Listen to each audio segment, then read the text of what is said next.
Welcome to the third season of the Stronger Than Autoimmune podcast. Shout out to all the supporters out there. If you're new to the podcast, here's what it's about. As an autoimmune warrior myself, I understand living with autoimmunity isn't easy. You're not alone. This podcast is made to give hope to living with chronic illness. I will interview individuals living with autoimmune disease along with businesses and experts to provide knowledge and hope. As a health coach, I understand there is no cure for autoimmune disease, but creating lifestyle changes can influence how we feel. So, if you haven't already, support the podcast. There are 3 ways. 1, share it. 2, review through Apple. 3, rate it through Spotify. So join me on being stronger than autoimmune. And enough of this intro. Let's get to the interview. All right, Gina, thank you so much for joining me on the Stronger Than Autoimmune podcast. And audience, I have Gina Ramirez here. She is a certified health coach, licensed professional counselor, and certified worksite wellness specialist. She specializes in guiding professional women who are struggling to establish a stable and sustainable way to have the career they love and life they crave. Gina guides her clients to a gentle understanding of integration, creating a beautiful tapestry of lifestyle, exercise, attitude, and nutrition around current life circumstances. Her coaching program fosters a partnership to find the best solution to the client's wellness needs. I brought her on the show to share how to prevent burnout before it becomes worse or autoimmune disease. So, thank you again, Gina. Would you mind sharing your story with how you had this experience with burnout and what you did to solve it? It's really about the mental load, which is invisible. It's always there, no matter what. You are always in it. And I was in it and didn't know any other way other than to just do it because, all your life you are watching other women, maybe your grandmother, maybe your mother, and they're doing it. They seem to be able to handle it. And that was part of my story, is looking around not only at my past generations, but also at other working women that I was working with and thinking, well, why am I struggling? Like, why am I so tired and burned out and can't seem to get it all done, feeling expansive? Instead, I was feeling in lack, like not enough time, not enough energy. Why doesn't anyone help me? Why can't people read my mind? All those things, right? And eventually my hair started to fall out in big clumps, like bald spots in the back of my head. And I didn't realize it because it was in the back of my head. So one day I'm walking around with a ponytail and my husband says, "What is going on with your hair? You've got bald spots." Not just a little bit, but I knew my hair was falling out, but you can see I have a lot of hair. Yeah, If you're it's watching. beautiful. But at that point, yeah, I knew that it was falling out. We know, right? We know that things are happening like that, but I didn't know to what extent. So, of course, I went to the doctor thinking, oh, something must be wrong. Never thinking it was stress related. And so the doctor gave me some steroid cream, never again asked about my life or how I was feeling, none of that. It was mainly, let's relieve your symptoms. And I didn't say, to his credit, I didn't say I feel stressed out or I can't handle what's happening in my life or I'm depressed, or I didn't say any of that. So took the steroid cream and went home. But eventually it didn't go away. The stress didn't go away. The fatigue didn't go away. And I fell asleep driving on the highway. So Oh my God. I know it was very scary. And luckily, somebody honked at me. So I did not, run into anything. I had my kids in the car, but it was one of those days after a guitar practice and it was dark outside. And, I was that mom who said, "You guys go in, mommy's going to take a nap in the car." Just again, no matter how much sleep I got, I was always fatigued. So yeah, it happened that way. And it was after that that I thought, okay, I must be dying. I must have some horrible disease. Like there really must be something wrong with me. So back to the doctor I go. and got some blood work done. And yeah, there were a couple of micronutrients that I was deficient in. But, I was that person who was seemingly healthy. To look at me on the outside, I would get up every morning at 4 o'clock in the morning so that I could work out because I knew that exercise was a stress reliever. But in all actuality, I was just putting more stress on the body, not sleeping. Again, raising the cortisol, all the things that I thought were helpful and healthy turned out to really be working against me. And it's so hard to realize you're in that cycle because you've been doing it for so long and you just slowly add to that. And I've been in that where you been at this for so long, for so many years, you just think, okay, well, I was able to handle it last year or the time before. I'll just keep on doing it. And yeah, I mean, now that in hindsight, it's scary because I mean, you're in a vehicle, I mean, and it's tons of weight and you could easily kill somebody or kill yourself. But I mean, that was going on 10 years before I got diagnosed. And so how easily people are able to ignore what their body is trying to tell them. Yeah, And I always say stress whispers in the beginning. You get little signs that something isn't right or that, you can't handle it, or maybe it's those recurring thoughts that keep looping in your head. But then it knocks and, you're nodding off behind the wheel or your hair's falling out. So, yeah, you don't want it to get to the point where you have severe physical symptoms because of the stress that's compounding in your life. And then it just goes to burnout. So, yeah, baby steps will lead you to burnout if you're not paying attention. talk about baby steps. What are the baby steps that you took so you can get to where you're at now? Well, part of it was realizing that I was missing some of those micronutrients. So, again, thinking that I'm being healthy, I've been a plant based eater for many, many years.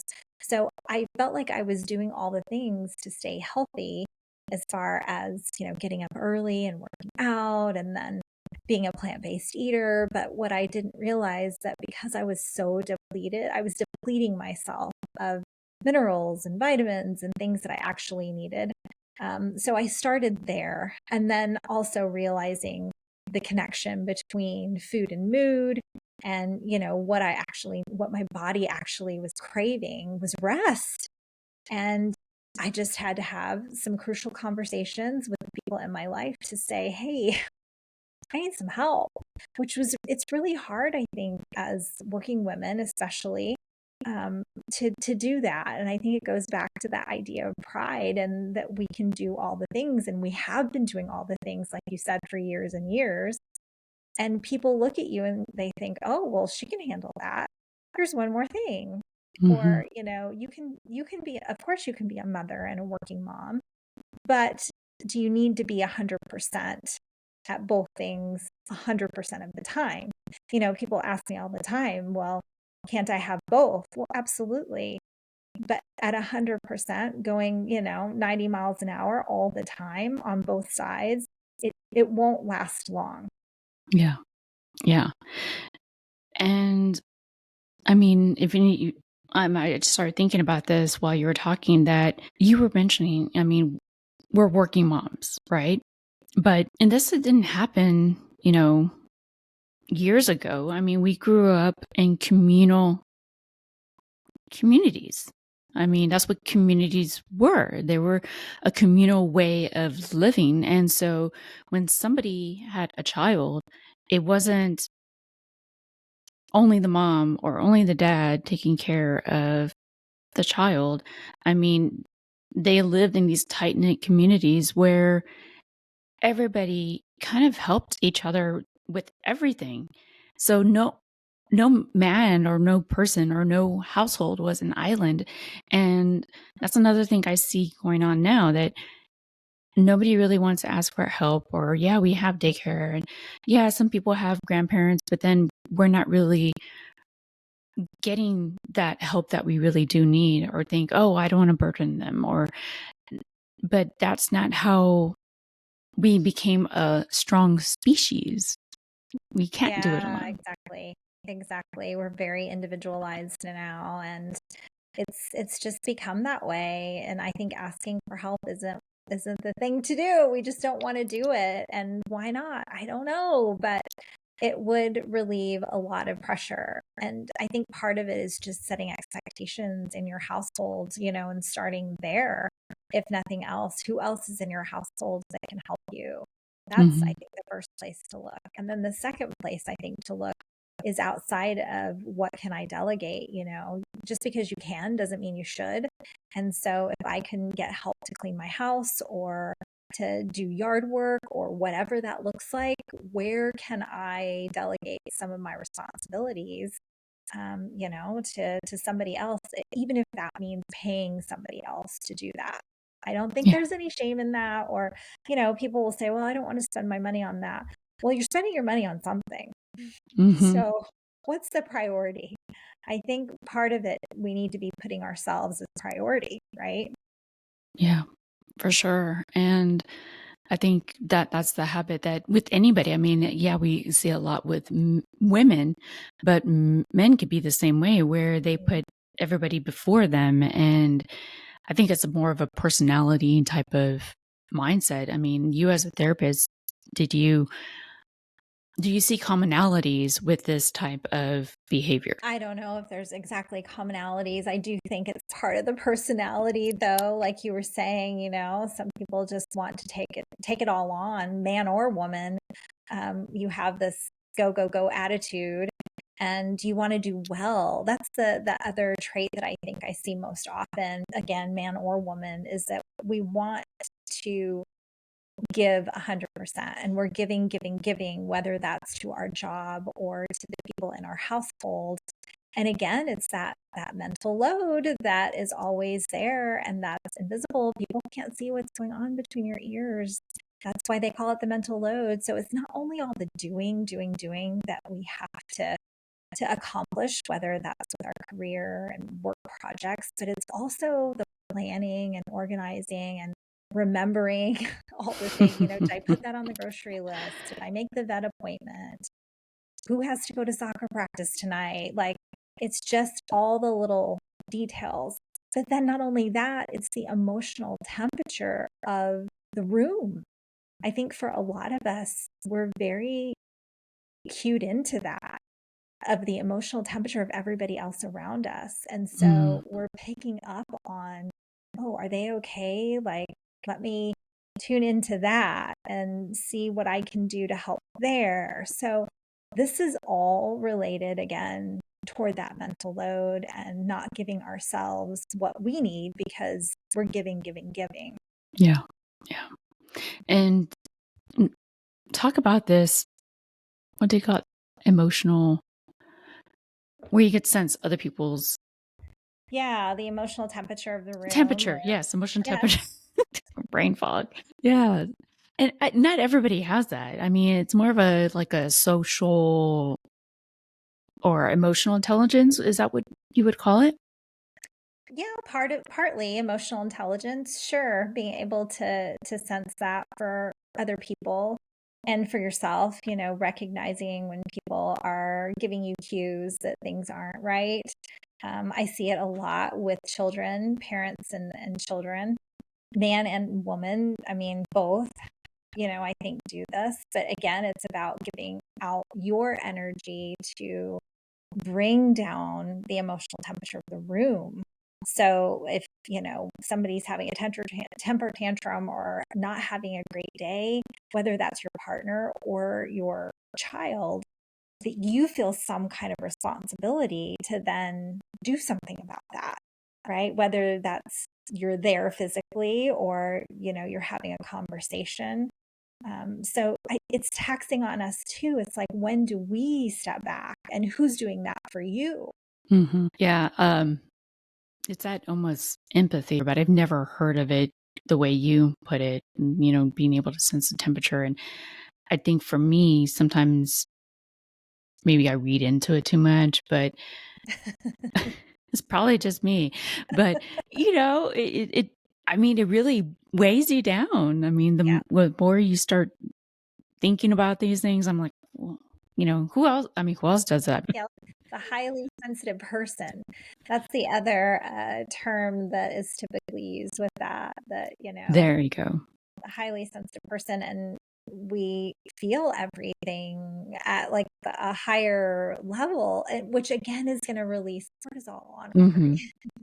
So if we're not taking measures and being deliberate and intentional about how we are releasing some of that, I liken stress to a balloon. And the beginning of your day, maybe your balloon is completely flat, but then as your day goes on and things happen and you're trying to accomplish all that you've got to do, it starts to blow up little by little. And if we're not letting the air out by whatever you decide to do, whether that's taking deep breaths, whether you decide to take a walk around the block in the middle of the day, but we need to be doing it all day, every day, and having a workout one time, during the day, your 30-minute, an hour spin class isn't going to be enough.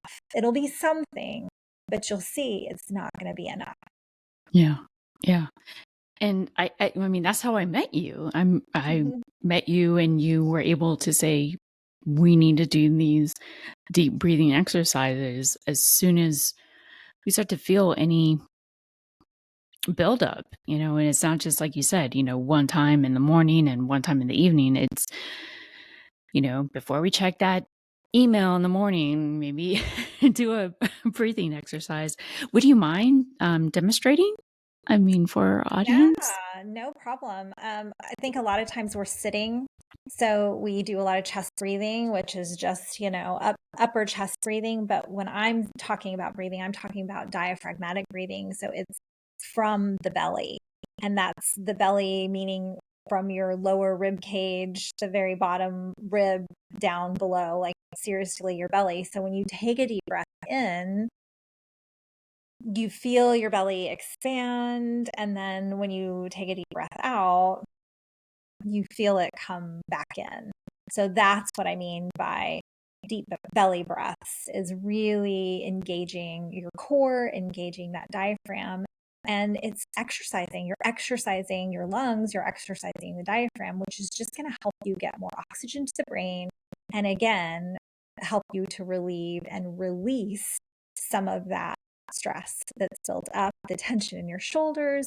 Do it 3 times and you will see a difference, I promise, in the way that your lungs feel, the way that your shoulders feel. You were able to see a difference, right? Yeah, yeah, I did. And it's so funny because, I mean, I think as women, we were trained, to hold your bellies in and you have to have a nice waist. And so we don't realize we're always constantly breathing, like you said, just from this small area. And that doesn't relieve or release the balloon that, we need to stop releasing that tension. And you were talking about the 3 areas that this manifests in women, this stress. Could you go over those? Yeah, the 3 areas I see most often for mental load that affect women are food, like food choices. I think this day and age, everybody wants to eat healthy. Everybody wants to put healthy meals on the table for their family. And it's a stressor. Like, how do I do that? I'm busy. I've got things to do during the day. I don't have time to meal plan and do all the things that, society says you need to do to be a good mother. And whether that's meal planning for myself or meal planning for my kids. The second area I see is time management that really gets in the way. Again, with the time, stress comes from feeling lack and out of control. And so if I don't feel like I have the time or energy or control over what's happening, then that's going to lead to stress. So looking at time management is a really great way, again, to bring down that emotional temperature. And the third is planning and organization. And that is at work and at home. That's what I was talking about with did I schedule that vet appointment that I was supposed to make? Or did I put the laundry soap on the, grocery list? So planning and organizing, having some kind of system, operation that you do every single day really helps. Standard operating procedures. Everybody needs a little standard operation procedures, right? And what are the solutions for those three? I mean, what if you can give one solution for each one of those, like for food, for a working woman, wife, Yeah, my family? favorite is for the food part is to buy your food already done up, if you will, like already cut up, vegetables already cut up, meat already seasoned. Just cut out all the things that you can possibly cut out to make it as easy as possible if you're not going to do the food prepping. I mean, food prepping, of course, is the easiest thing in my mind. And I just say do it one day out of the week and then it's done for the whole week. But yeah, if I were to choose one thing for food, that would be it. But let me give you one more for food that I think is so awesome. Thank And you. that is to order your groceries. I don't know about you, but I hate grocery shopping. Oh, I do too. It's the worst for me. So ordering your groceries saves you time, saves you energy, and it frees up that mental space. So yeah, for sure, that one. And that goes with time management. I mean, that's a great tip for time management too, is Yeah. to get that off your plate. That saves you lots of time. Yeah. Delegate something. Delegate something. Yes, yes, yes. Absolutely. And since we're on time management, do you do any type of like automated systems that, I mean, I'm really horrible at that myself. So maybe I'm speaking for myself now. My favorite things for time is time blocking. So because, I'm as busy as anybody else, I'm not going to say I'm busier than anyone else, but the things that I have to do that are kind of on repeat, I have them time blocked in my calendar. So I'm going to do these certain things on these particular days or these certain things this particular hour. And I really am ruthless about shutting off my phone at that time, like not answering the phone, not answering texts, not answering emails. And I think the distractions are a big thing for people.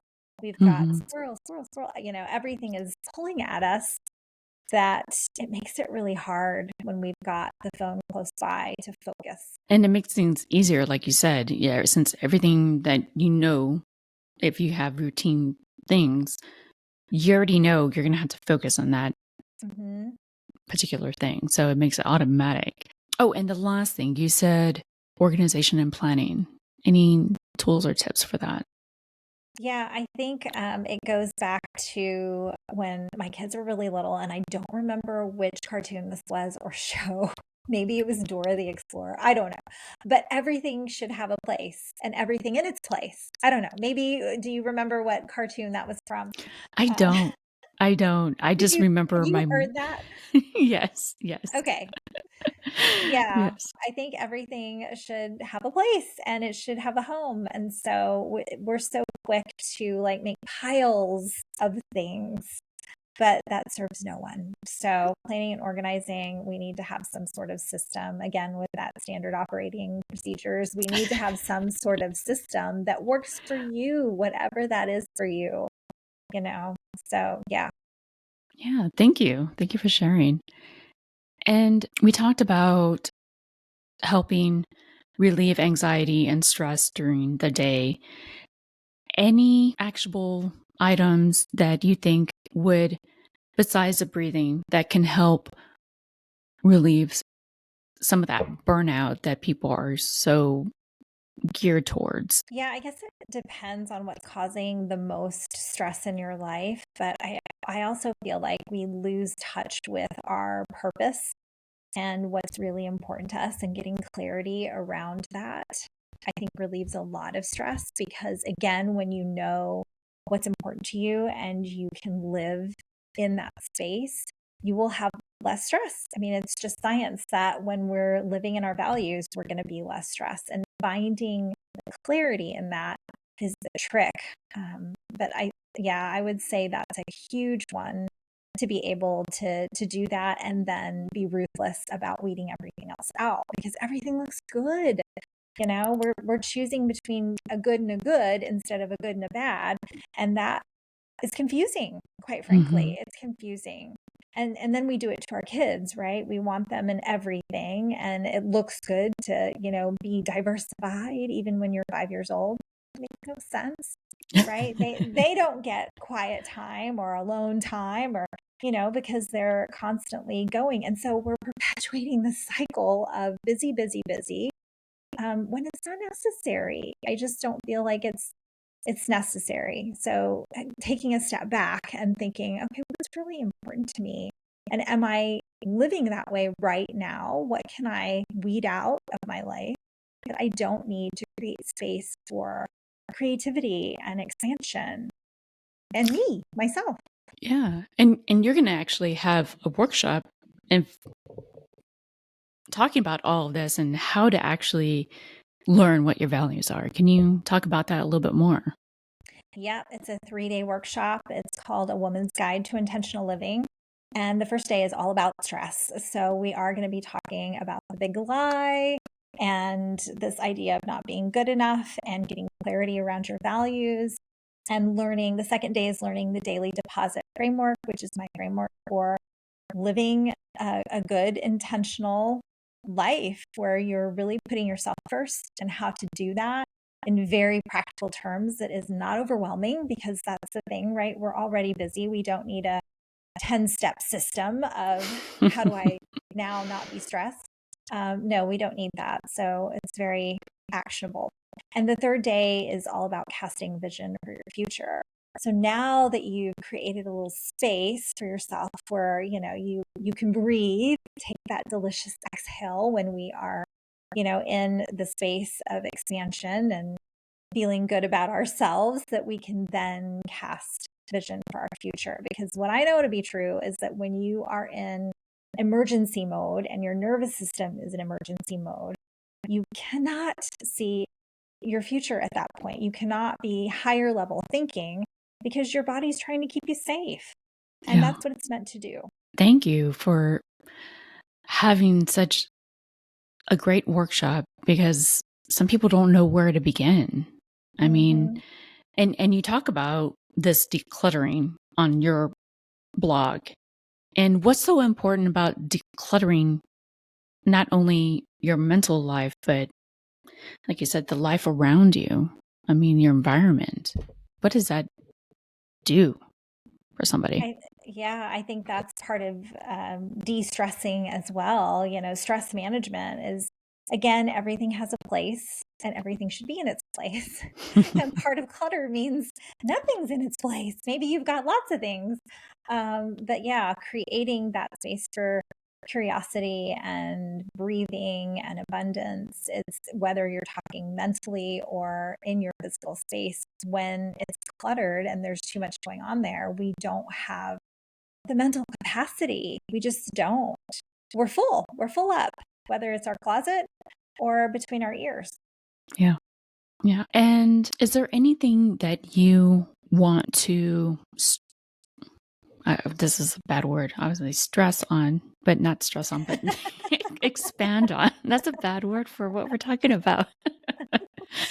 Anything you want to expand on that you really, I mean, if there's one take home you want the audience to really remember, what is it? That it doesn't have to be hard. That life shouldn't feel like you're, pushing a boulder up a hill. That you should be in your true purpose and living an abundant life where you have room to be open to new things and new ideas that are coming in, and you have room for curiosity and adventure, and really great relationships. And that can happen when we're not in overwhelm, constant overwhelm, when we're not in burnout, when we allow our nervous system to come back home to itself and be in the rest stage instead of go, go, go, emergency. So yeah, I think that it's possible. It's just a matter of getting some clarity and being in the energetic space to do that. Thank you so much for joining me. And before we go, should we take a deep diaphragmatic? Did I say that right? Diaphragmatic Yeah. breath. All right. For Well, sure. do you want to get us started? Sure. If you want to put your hands on your belly and your feet should be uncrossed flat on the floor, take a deep breath in through the nose, hold it for a beat, and then out through the nose. All right. That's a good Awesome. way to end our podcast. Thank you so much. Thank you. Thank you for listening, Autoimmune Warriors. I want you to be aware of 3 companies. 1, Aila Health. It is helpful for tracking your lifestyle to reduce flares, but it's more than a tracking app. Aila Health uses data to develop a personalized care plan that works for your life. So why not check it out? Number 2, Adapt Naturals by Chris Kresser. I'm excited to tell you about BioAvail Multi. It gives you the full spectrum of nutrients so you can thrive, like essential vitamins and phytonutrients. Go to adaptnaturals.com/des15 and use my code DES15 to get 15% off your order. And the third company is LeapCure. Check out what they're doing. Until next time, be stronger than autoimmune. Guess who I just connected with, warriors? Leap Cure. Leap what? Leap Cure.